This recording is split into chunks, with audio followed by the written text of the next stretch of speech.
Ok, agora vamos direto para a nossa entrevista de hoje, Ranieri Souza. Mais uma vez temos aqui a médica psiquiatra, nossa parceira do Jornal da Manhã, doutora Adriane Caldas. Seja muito bem-vinda mais uma vez, e hoje mais um tema, né? Sobre alcoolismo, como identificar os sinais e buscar ajuda.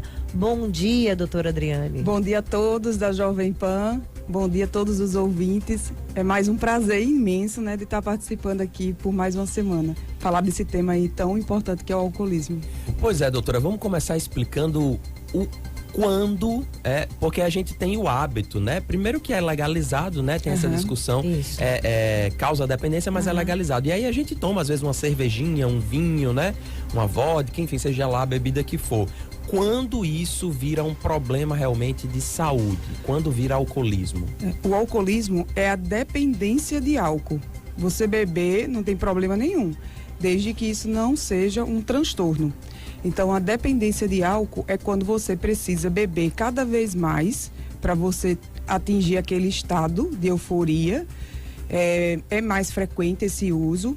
Quando você para de beber, você pode apresentar os sintomas de abstinência do álcool, que são tremores, sudorese, né, palpitações, insônia, fica mais irritado. E isso causa um prejuízo na sua família, né? Começa a ter problemas no relacionamento, problemas no trabalho, acaba tendo um desempenho muito ruim no trabalho ou nas atividades acadêmicas, né? Que a gente sabe que os jovens estão bebendo cada vez mais precoce. Então, a dependência de álcool é aquela pessoa que não tem o controle de frear, de parar de beber, né? E aí, muitas vezes, vai tendo o mecanismo de tolerância. Então, ela vai precisando cada vez mais beber mais para ter o mesmo efeito. E a gente sabe que isso tem um componente genético, tem uma predisposição genética, que é muito importante, né, a gente frisar aqui. Então, pessoas que têm história na família de alcoolismo têm que ter mais cuidado, porque pode vir a desenvolver uma dependência de álcool. Era essa pergunta que eu ia fazer para a senhora, né? Se existe uma predisposição genética também, né? De você ter casos de alcoolismo na família, se seu pai passou por isso, sua mãe teve algum problema, se automaticamente tem que ter essa atenção. Isso, não necessariamente se você tiver alguém da família com dependência de álcool, você vai desenvolver, mas você tem que entender que você pode vir assim a desenvolver uma dependência de álcool. Você tem uma predisposição genética. E como é que é o tratamento? O tratamento da dependência, ele é multiprofissional, né? É muito difícil a gente tratar um dependente de álcool só com medicamento, só com o tratamento psiquiátrico. Então, envolve uma série de profissionais da psicologia, do serviço social, né? De uma equipe multidisciplinar. Então, a gente usa medicamentos para diminuir o prazer que a bebida causa e também, na fase inicial, para o paciente não sentir sintomas de abstinência, a gente usa normalmente ansiolíticos, porque aquele paciente que se tirar de vez o álcool, né, sendo dependente grave, ele vai apresentar os sintomas de abstinência e muitas vezes vai precisar de uma internação por sintomas de abstinência grave. Então, você tem que usar sedativos, né, que são os ansiolíticos, numa fase, pelo menos assim, no início, e depois você vai desmamando essa medicação.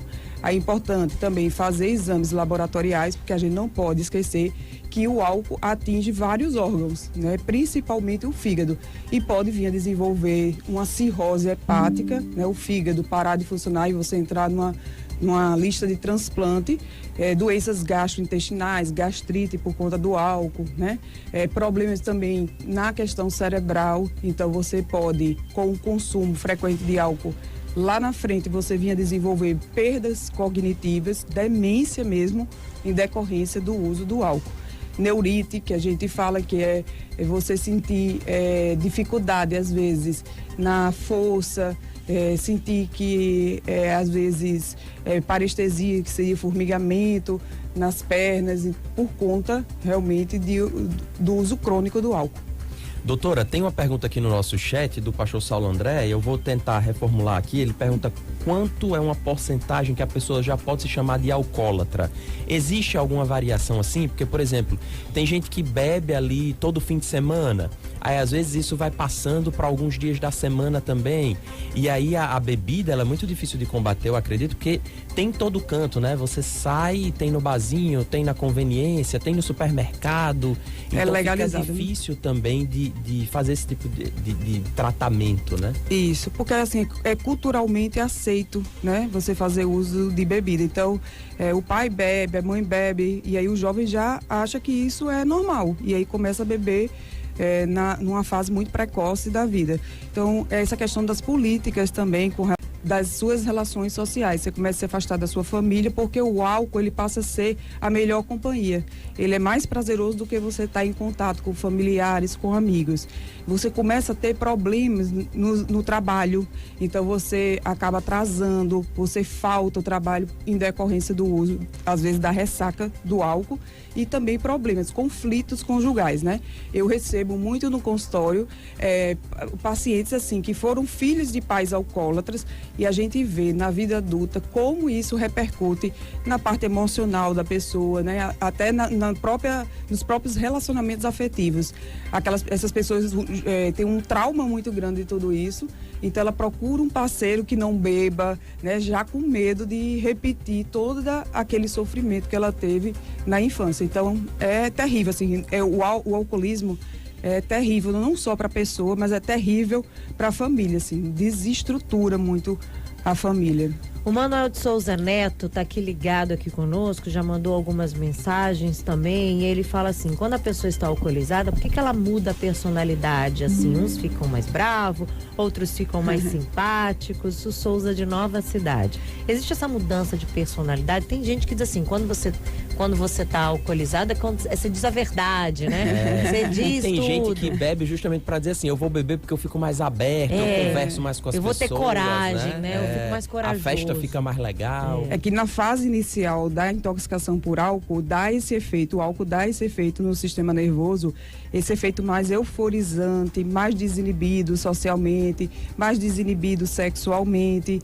Essa é a fase inicial, né? Depois, aí pode começar a apresentar até chegar à fase final, que é a fase de um coma alcoólico, em que a pessoa fica inconsciente, que a pessoa fica com os reflexos alterados, que a pessoa fica com dificuldade de memória, né? E muitas vezes, assim, é uma emergência e tem que ir para o hospital mesmo, porque pode levar à morte. Então, esse efeito é normal mesmo, e aí é preocupante por conta justamente disso. É muito comum pessoas mais tímidas, pessoas que têm uma fobia social, vinha começar a apresentar o álcool como se fosse um ansiolítico, como se fosse uma medicação para diminuir a ansiedade, e aí vinha desenvolver também uma dependência por álcool. E perde a questão da memória. Tem muita gente que diz assim, eu não lembro o que aconteceu.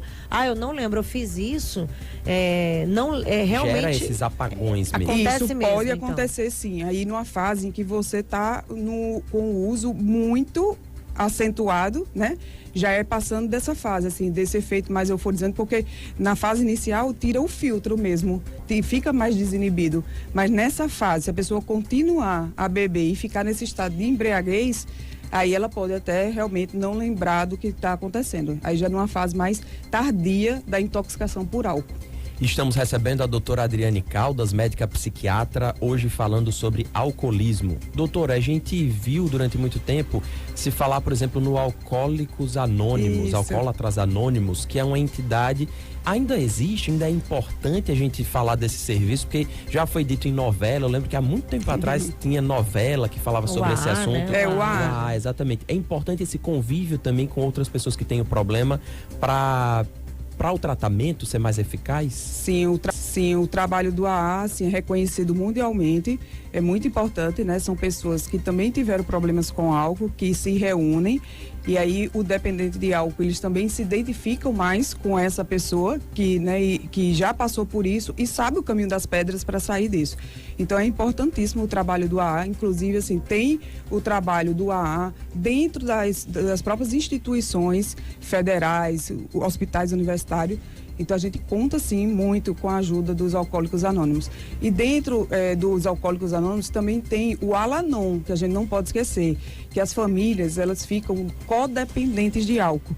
Então elas também acabam muitas vezes, por falta do conhecimento, colaborando para que aquele paciente não consiga sair da dependência do álcool. Então existe o Al-Anon, que é para família de dependentes. São grupos de ajuda para familiares de dependentes. E tem o Amor Exigente também, né? Que é outro grupo para famílias de dependentes, de uma forma geral, não só de álcool.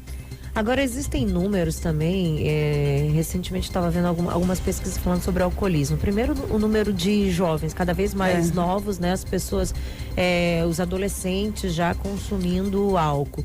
E também a questão das mulheres, né? Que as mulheres estariam bebendo mais ou a mesma quantidade que os homens. Isso tem algum motivo? A questão da mulher, da rotina da mulher, da pressão da mulher, desculpa, poderia estar levando isso? Tá tendo um consumo entre os jovens cada vez mais precoce, e aí cabe uma reflexão da gente como pais, né? De a gente poder estar orientando melhor esses jovens, de muitas vezes assim tá restringindo o uso de bebidas alcoólicas, de dar o exemplo mesmo para os jovens. A mulher fica mais dependente, mais fácil da bebida, porque pela constituição, pela massa corpórea mesmo dela. Então, assim, o homem, ele pode beber X de bebida, e a mulher tem que beber menos, proporcionalmente ao homem, porque ela tem uma massa corpórea menor do que a do homem. Então tem que ter esse cuidado, porque se ela estiver bebendo na mesma quantidade do homem, ela tem uma chance maior de vir a desenvolver uma dependência de álcool, né? Porque a mulher, ela tem uma constituição corpórea diferente do homem. Doutora, aí pra gente encerrar aqui então, qual é o atendimento médico que essas pessoas, né? Tem ali um parente na família que você não consegue, já conversou, pediu pra ele diminuir a quantidade de bebida, ele não tá conseguindo. No SUS tem algum tipo de médico que possa atender essa pessoa? Tem algum serviço? É o CAPS? Isso, é o CAPS. Aí é o CAPS, que é de álcool e drogas. É o CAPS AD. A gente tem 2 aqui em Natal, né? Tem um na Zona Norte e tem outro na Zona Oeste. Então, assim, você procurar o CAPS, que tem uma equipe multiprofissional especializada para tratar de dependência química, com psiquiatra, psicólogo, assistente social, enfermeiro, né? Tem os grupos de autoajuda também, o AA, tem os hospitais universitários, tem os serviços públicos, né? Tem o Hospital João Machado aqui em Natal, que também interna pacientes, tem outras instituições particulares. Mas o mais importante do tratamento é a pessoa querer e ter essa família, ter o apoio da família. É fundamental para o tratamento do alcoolismo.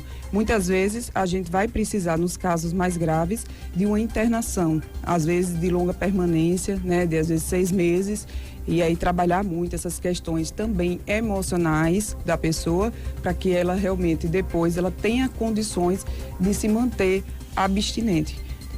Ok, Gudson Barbalho está dizendo aqui, ó, bom dia, Rani e Andréia e doutora Adriane, muito bom tema de hoje, o alerta para os limites do consumo do álcool. Acho que o consumo aumentou muito depois da pandemia também. Teve esse aumento também por causa da pandemia, né? As pessoas em casa lá, assistindo as lives da vida e consumindo mais álcool. E num momento difícil, né, da humanidade, que foi a pandemia, bebia ali muitas vezes como um refúgio, né? Isso.